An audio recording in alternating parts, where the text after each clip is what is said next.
Hey class, so today we just did our Socratic seminar and now we have to submit for discussion post 3. So let's go through and make sure that you've downloaded the right forms first.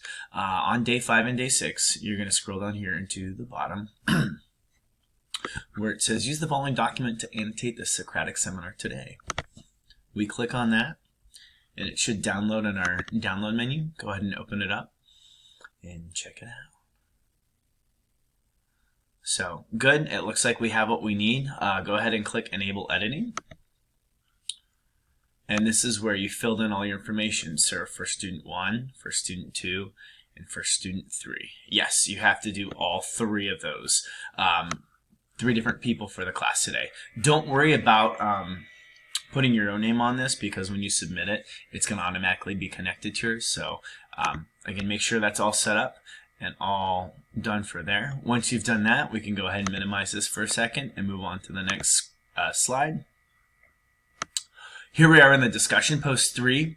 The video from today's discussion post will be posted after class once the recording is done in Teams, in case you're not doing this synchronously with us.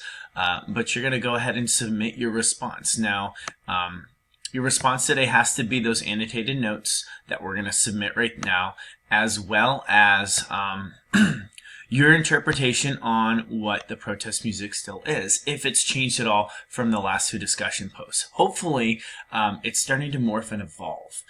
If some of your original thoughts are still the same, that's a good thing. All right, so we're going to go down here to reply. And in reply, the first thing we're going to do is insert. We're going to do document, upload a document. We're going to see the little rocket ship.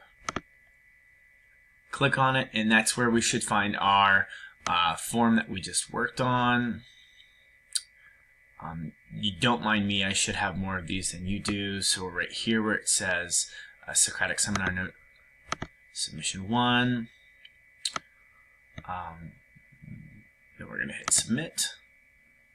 So now the document is in there, and now we're going to write a response. So my opinion on protest music is that it represents people from different backgrounds that aren't represented fairly in government. And then I would continue on for my next 2 paragraphs. Again, make sure to follow all of the instructions here before you submit. And then from there, you can post reply. And you're done, okay? Thank you so much.